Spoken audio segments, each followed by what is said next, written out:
Hello guys. Let's do a top-down analysis on gold. This is a new week, and let's see what we're expecting gold to do this week. So, doing my top-down analysis, I normally start from weekly. You know, I use these weekly candlesticks to actually understand the storyline of the market. As you all can see, the market was actually selling deeply, and we had a retracement.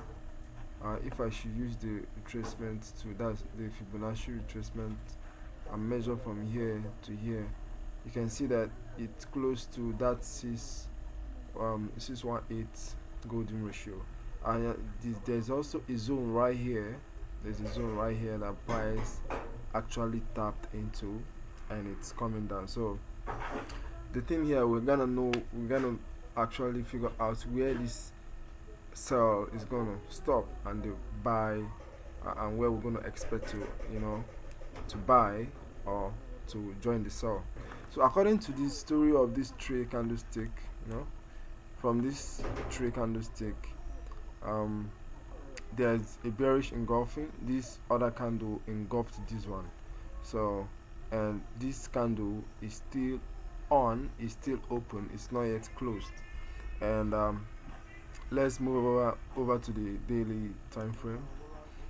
So as you can see on the daily time frame, the market actually tapped into this zone. This is a daily support zone. There's also a zone right here. So if price fails to stop at this zone, we'll be expecting price down to the other zone. So now, as you all can see, there's a bullish engulfing candle, even though it didn't actually engulf that well, but this is a bullish engulfing candle at this zone. So we might see price push up because price has actually come down a little bit. We might expect a little bit push up to the origin that broke the structure downwards. Now let's move over to the 4 hours time frame. You all can see that this is actually a downtrend.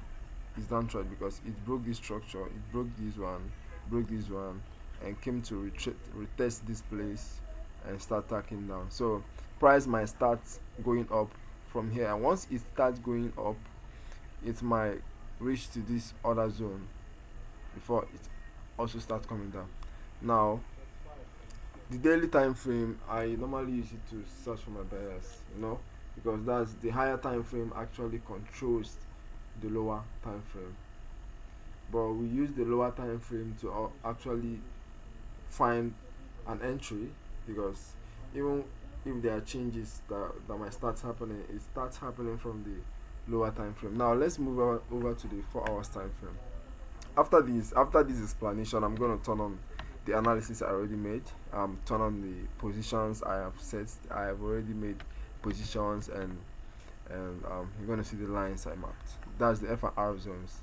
You guys know I trade more F and R zones. I use the F and R zones. I use the Fibonacci retracement. I use the trend line. I use the chart pattern. So that's the price action. So I use them to execute my trades. Now let's move over to the 4 hours. According to the 4 hours, you all can see that it's also a downtrend. The market has been going down, and also it has been breaking structures. Okay. The market has been breaking structures, has been going down right from here. It's been a downtrend. If I use the trend line, I don't want to open it now. If I use the trend line, take it down, you're going to see it's actually a downtrend. Now 4 hours time frame, what am I expecting? This was a zone, a daily demand zone, where price actually tapped into. This is an F&R zone, and price is actually reacting. You guys can see there's a change of character. This is actually a change of character right here. Price came up a little bit and changed its character, and also came back to the origin. This is an origin. that actually changed the character and also pushed up. So what am I expecting?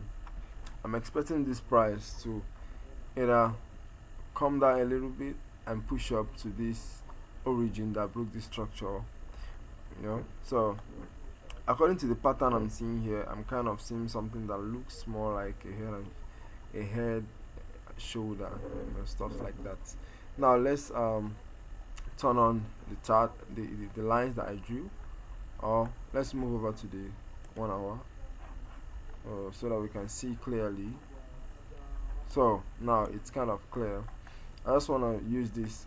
It's using the candlesticks and the how it's moving to actually explain it before I turn on my setups. So as you all can see, price has been tanking, has been going down, breaking the lows, signaling a strong bearish trend. Now since price tapped into that daily demand zone, that is where it started reacting. Heavily. Now price changed the character and returned to the origin.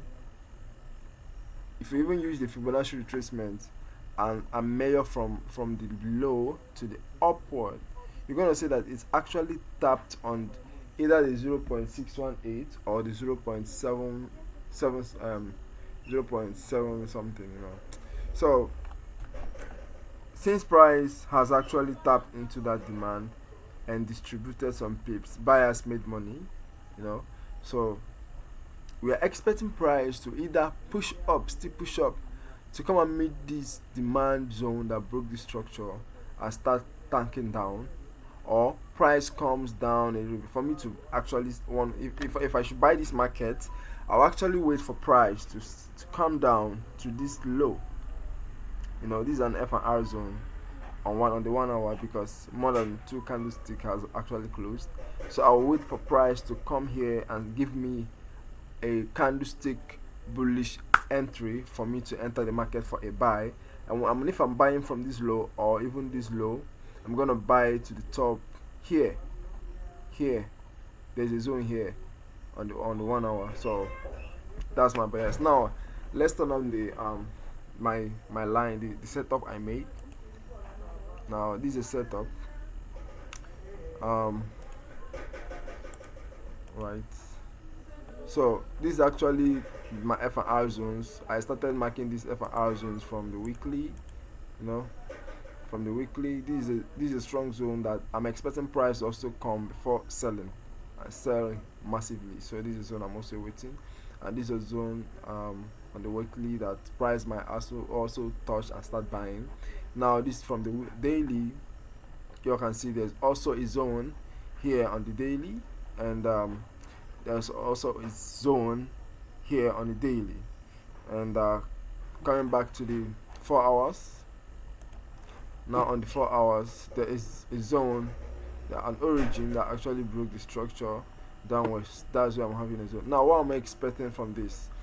From the 4 hours time frame, I'm expecting price to either come to this is actually an order block or an origin that broke price lower on the 1 hour time frame.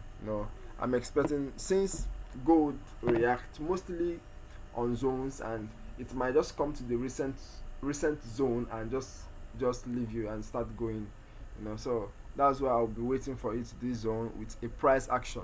When price taps into this zone and gives me a confirmation to sell, I'm going to sell. But when price breaks this zone and comes to this, that's where I'm going to position for here. So if price fails to hold on this zone, then I'll be waiting for price here to short.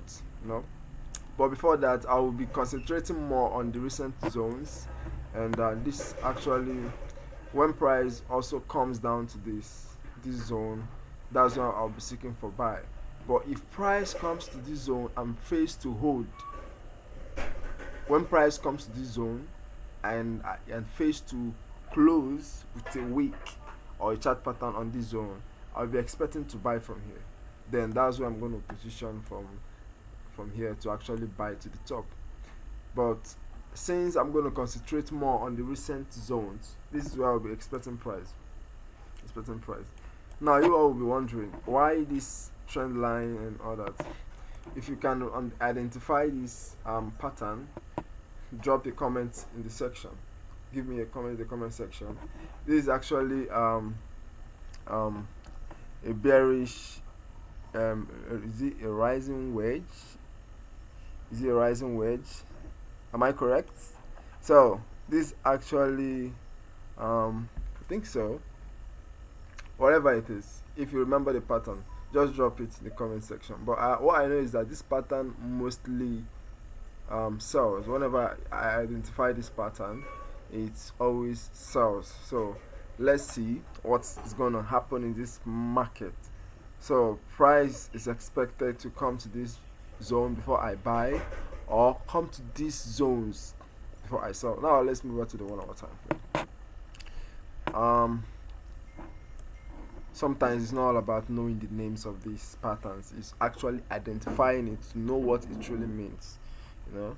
So on the 1 hour time frame, this is actually the origin that I mapped out to short the market. That's the origin I mapped out to short this market. So, and let's just wait. You know, we don't actually act, we don't go before the market, we wait for the market to act before we react. So whatever it is it gives us this week, let's hope for more pips, you know. So watch out for it. Watch out for it, guys. And happy trading and happy new month. Bye, guys.